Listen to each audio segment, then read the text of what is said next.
Você vê aqui que em torno de 13 bilhões de dólares foram emprestados para assistência econômica. França recebeu, Reino Unido recebeu. Não mostra todos aí, porque esse mapa, a gente voltando aqui, ele só exibe a Europa, né? Mas se você for ver, o Japão recebeu dinheiro.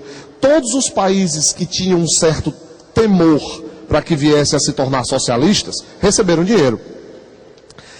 Nesse aspecto, o Brasil levou um azar, né? Porque a gente era tão longe de algum país socialista que não deu para ganhar uma graninha nessa época aí.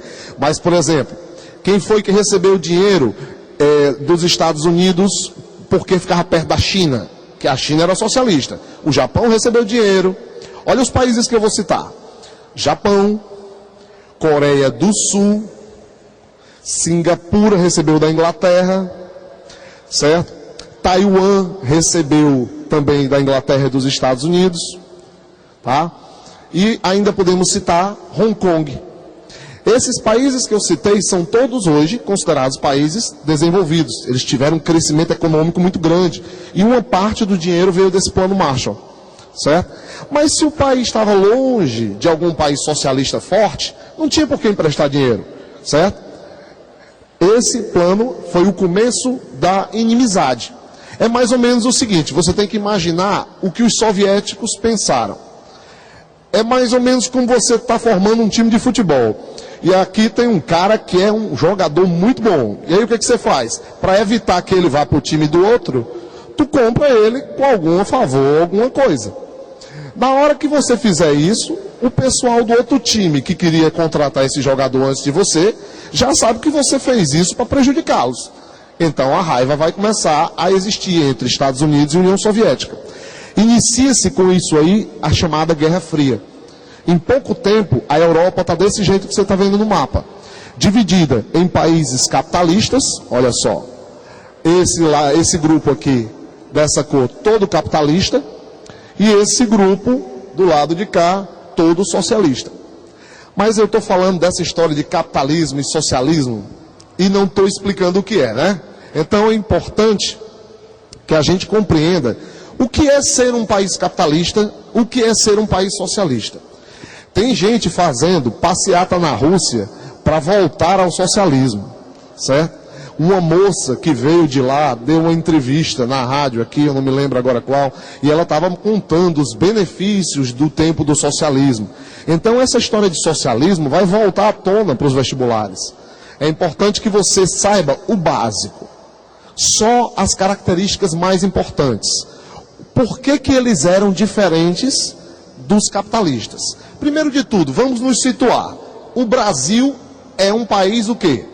Capitalista. Se você nunca ouviu essa citação tão forte, é porque nunca precisou.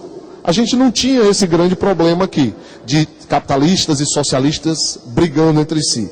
Nós temos alguns grupos políticos, mas é uma coisa muito pequena.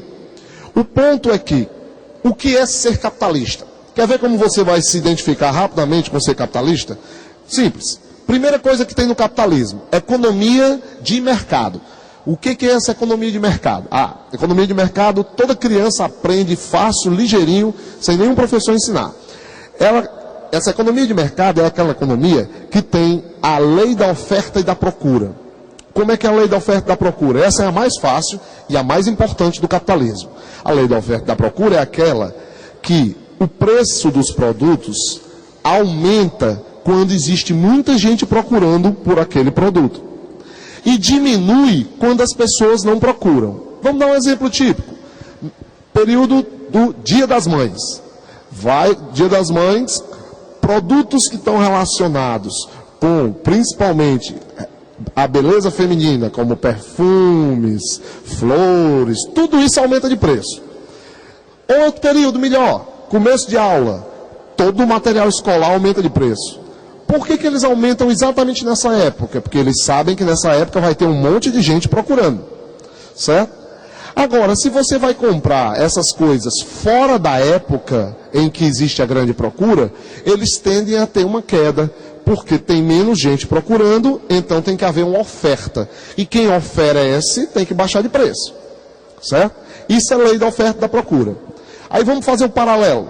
Professor, entrando no socialismo, isso não existe. É uma coisa tão natural, tão normal. Não existia. Se não existe, como é que acontece quando muita gente procura por uma coisa? Eles controlavam através de leis. A economia deles era chamada de planificada, e eles usavam, ao invés de lei de oferta e procura, planos quinquenais. Como era esse negócio de plano quinquenal? Era assim. O governo se sentava com os vários assessores e decidia qual seria o preço de cada mercadoria produzida no país, desde os sapatos até os livros escolares. Eles tabelavam o preço durante 5 anos. Por isso o nome, plano quinquenal. Quer dizer que durante esses 5 anos não podia aumentar de preço, nem podia diminuir de preço. Também tinha isso. Mas para deixar isso sendo uma coisa mais controlada, era assim, vamos imaginar que você vai comprar carne. A carne era para estar tabelada a um preço X. O preço na época estava barato, então você pensa, eu vou comprar muita carne. Não podia. Você só podia comprar o número de quilos de carne que o governo permitia. Acabou. Se você quisesse comprar mais, não era permitido. Cada pessoa podia comprar tanto de carne. Sapato, você é uma pessoa, você só precisa de um par de sapato. E eles diziam isso e acabou-se. Você era registrado na loja no momento que você comprava. Então você não podia comprar de novo. Entendeu a ideia? É bem diferente do que a gente tem aqui no Brasil, não é verdade? A ideia aqui é, a gente pode até não ter dinheiro no dia para comprar, mas a gente, quando tiver, compra o que quiser. Lá era diferente. Outra característica do capitalismo: propriedade privada. Essa é a mais básica. A criança aprende cedo, porque é uma das primeiras palavras que ela aprende a dizer. Ela diz antes de pai e mãe, ela diz, meu. Né? Todo meninozinho que vai tentar pegar uma coisa que ele está na mão, não, meu. O meu é uma característica do capitalismo. Propriedade privada.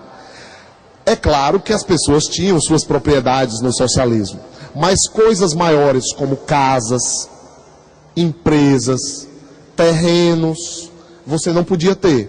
Tudo pertencia ao governo. A propriedade era estatal. Pertence ao Estado, pertence ao governo.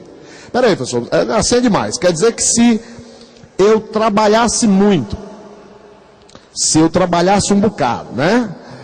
Juntava um bocado de grana, e eu queria comprar um terreno, não podia? Não. Mesmo que eu tivesse dinheiro, mesmo. A propriedade era do governo. O governo podia até te emprestar. Ele te empresta. Quer morar nessa casa? Eu deixo você morar. Mas ela não é sua. Ela continua sendo do governo. No dia que ele quiser te botar para fora de lá, ele te bota. Mas o mais importante era que o governo escolhia até onde as pessoas podiam morar de forma a adequar as quantidades. Vamos imaginar. Você se casa, está recém-casado, você e sua noiva, doido para ter uma casa só para vocês dois. Aí você vai até o governo. O órgão do governo específico para te arrumar a casa, para te emprestar, diz o seguinte, olha, só são vocês dois? Você quer uma casa para vocês dois? Não, demais. Basta para você um quarto. Tem mais uns 2 casais que casaram ali, e tem uma casa colar grande de 3 quartos. Um quarto para cada casal, e acabou-se. Nem que eles quisessem trabalhar o resto da vida para comprar uma casa, podia, porque eles não deixavam. Quer dizer, tinha seus problemas bem graves, né? O socialismo, não é à toa que acabou. Outra questão, pluripartidarismo aqui no nosso capitalismo. Quer dizer, nós temos um monte de partidos políticos, existe a liberdade para isso. Lá não tinha, só tinha um partido político. E burguesia e burocracia, era quem comandava, né? A ideia de quem comandava o dinheiro. Aqui a burguesia são as pessoas que estão ligadas a questões mais econômicas, ou seja, os empresários e assim por diante, e lá era o governo. Era assim que se caracterizava. Nesse período, o mundo vai estar dividido dessa forma. Países que defendem essas ideias aqui e outros que defendem essas. Okay? Isso vai começar, então, a dividir o mundo.